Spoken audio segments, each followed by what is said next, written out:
Если вы любите оливье, вам это видео сэкономит много нервов, которые можно будет потратить на что-то более важное, например, выяснить, кто будет мыть посуду.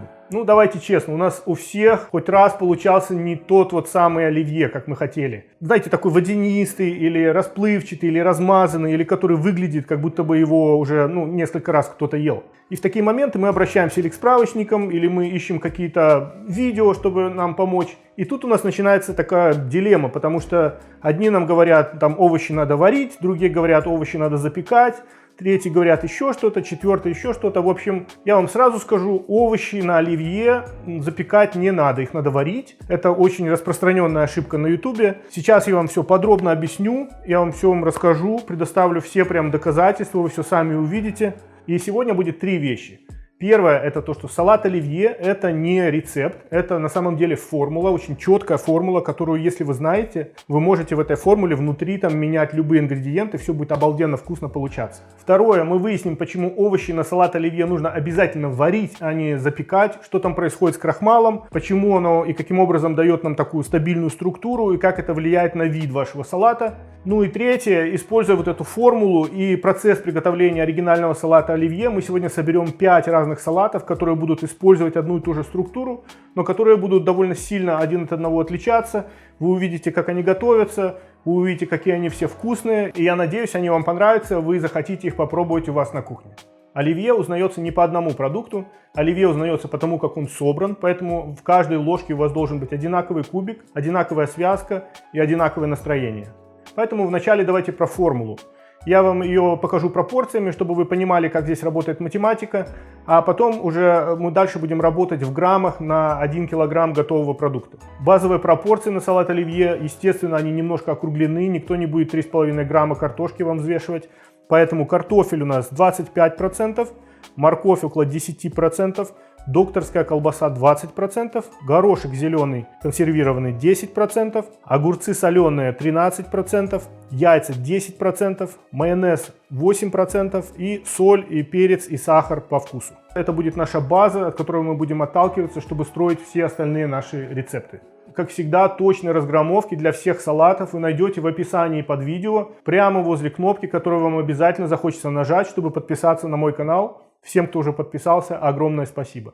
Зелень я в состав не включаю, если вы хотите ваш салат каким-то образом украсить зеленью, используйте как декорацию, ничего плохого с этим не будет. Есть еще 2 очень обязательных ингредиента, про которые обычно в рецептах не пишут. Это соль и сахар. Соль как бы у нас здесь по базе, она просто вкус нам усиляет, а сахар, он работает как регулятор кислотности. То есть если у вас огурцы, например, очень кислые, вы можете в ваш салат добавить несколько щепоток сахара. Ну тут надо быть осторожным, салат не должен быть, конечно же, сладким, но вы можете немножко добавить туда сахара, чтобы отрегулировать кислотность. Теперь один очень важный момент, почему я говорю, что овощи на салат оливье нужно обязательно варить, а не запекать в духовке. Это очень важно, потому что салат оливье держится на 2 основных вещах. Это одинаковый ровный стабильный кубик нарезки вашей и ваша стабильная влажность. Овощи вы можете нарезать, конечно же, ножом. Я для оливье или когда мне надо делать большие объемы продукции, конечно же, пользуюсь вот такой вот овощерезкой. Она мне дает равномерный красивый кубик и упрощает весь процесс.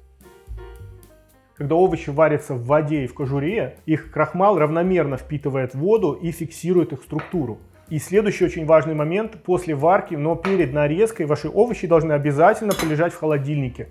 Лучше, если они полежат всю ночь или хотя бы несколько часов, для того, чтобы крахмал стабилизировался, чтобы структура стала плотнее, тогда ваш кубик будет нарезаться чище, у вас не будет крошек, эти крошки вам не будут мутить ваш салат, они не будут размазываться, и у вас будет красивее нарезка, и у вас будет красивее ваш салат. Запеченный картофель, он, конечно же, суше, чем вареный, и как бы теоретически нам кажется, что так как запеченный он вкуснее вареного, нам кажется, что в салате, в оливье запеченный будет тоже вкуснее, чем вареный. На самом деле, что происходит, когда вы нарезаете, значит, ваш запеченный картофель, он, во-первых, крошится. И потом эта крошка вам попадает в салат, она впитывает в себя всю влагу, она, естественно, размазывается, и у вас вместо хорошего, красивого, собранного салата оливье получается размазня. Эта картофельная крошка в вашем салате продолжает потом впитывать воду, и со временем ваш салат становится гуще, он становится тяжелее, и он начинает выглядеть, как будто бы его кто-то уже ел. Поэтому вареные охлажденные овощи в салате оливье, они выглядят гораздо лучше, они создают гораздо более красивую структуру, и в конце это получается вкуснее. Теперь несколько слов про функции каждого из ингредиентов, потому что ингредиенты мы будем менять на что-то другое, А вот их базовая функция в каждом из наших салатов, она будет оставаться той же самой. В качестве крахмала мы используем картофель. А картофель можно заменить какими-то другими корнеплодами, которые будут держать форму, давать нам объем и которые будут впитывать вкус. В качестве белка в традиционном советском салате оливье используется, конечно же, докторская колбаса. И этот вариант мы сегодня с вами сделаем. Я докторскую колбасу не очень, если честно, люблю. Мне больше нравится ветчина, например, копченая какая-нибудь ветчина.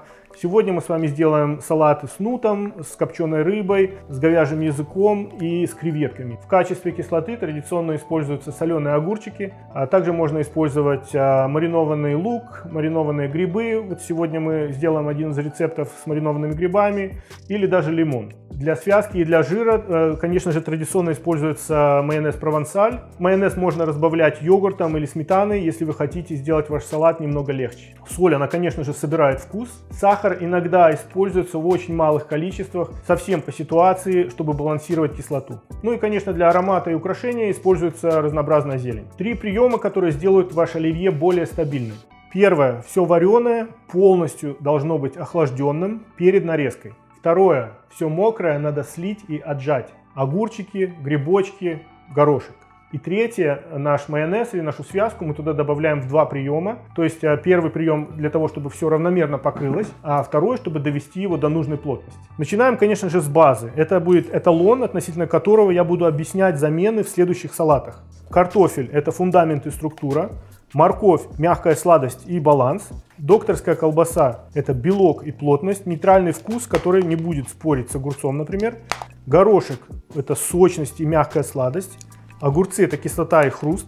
Они держат салат в тонусе и дают нам в нем текстуру. Яйца дают нам мягкость и связанность во вкусе. Майонез – это как клей, который объединяет все в одну текстуру. И соль, конечно же, корректировка только после того, как у нас все уже готово, потому что огурцы по соли бывают разными.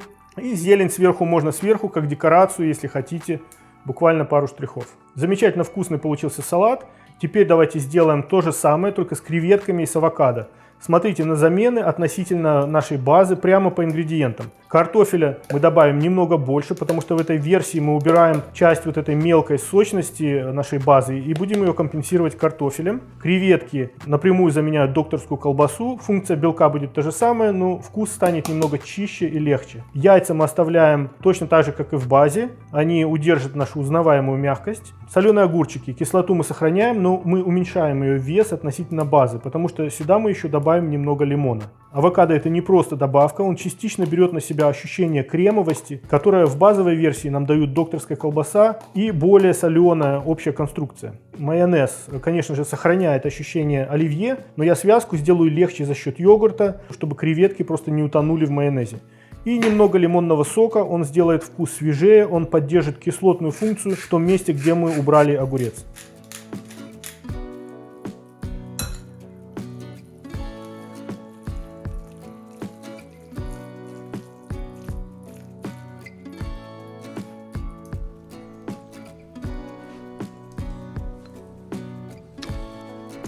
Следующую сделаем вегетарианскую версию. Это тоже останется структура оливье. Все те же самые функции сохраняются, просто мы меняем белок. Картофельная база по крахмалу у нас остается та же самая. Морковь ее немного больше, чем в базе, потому что морковь поможет вернуть такую, вот знаете, округлость вкуса. Нут нам заменит докторскую колбасу как в качестве белка и плотности. Он будет работать как центр нашего салата. Огурцы – это кислота и хруст. Они держат салат в тонусе и дают нам в нем текстуру. Сюда я добавлю маринованные грибы, которые я сделал по моему рецепту несколько недель назад. Это будет замена того характера, который в базовой версии нам дают докторская колбаса вместе с огурцами. Но грибы также еще добавят умами и глубину вкуса. Яйца оставляем в том же самом количестве, чтобы салат был узнаваем по мягкости, как оливье. Майонеза здесь будет немного больше, чем в базе, потому что нут у нас плотный и сухой, и он должен быть хорошо покрыт.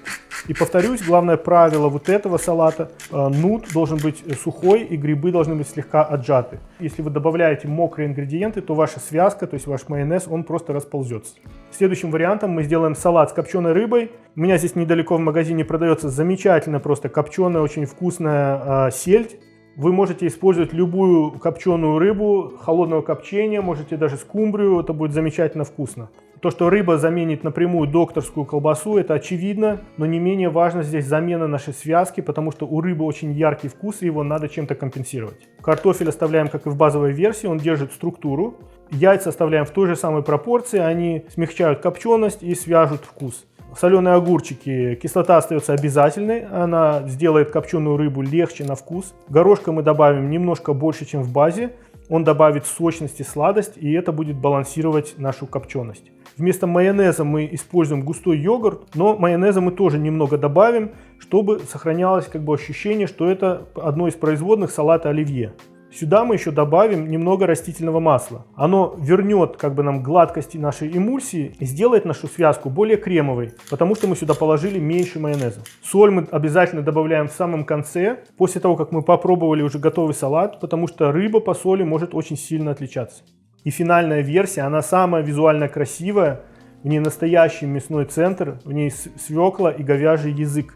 И это один из самых вкусных вариантов салатов, которые можно построить на формуле салата оливье. Свекла у нас даст глубину и цвет, но мы ее много добавлять не будем. Будем держать ее под контролем, чтобы салат оставался по структуре салатом оливье. Картофеля мы положим гораздо меньше, потому что свекла сама по себе плотная, но нам крахмальная база здесь все равно нужна, поэтому мы добавим сюда картофеля немного. Говяжий язык, он очень нежный и очень вкусный. Как его сделать, рецепт вы тоже найдете в описании под видео, прямо в том месте, где находится кнопка, чтобы подписаться на мой канал. И говяжий язык нам заменит докторскую колбасу. Функция белка будет в салате та же самая, но вкус становится более мясным.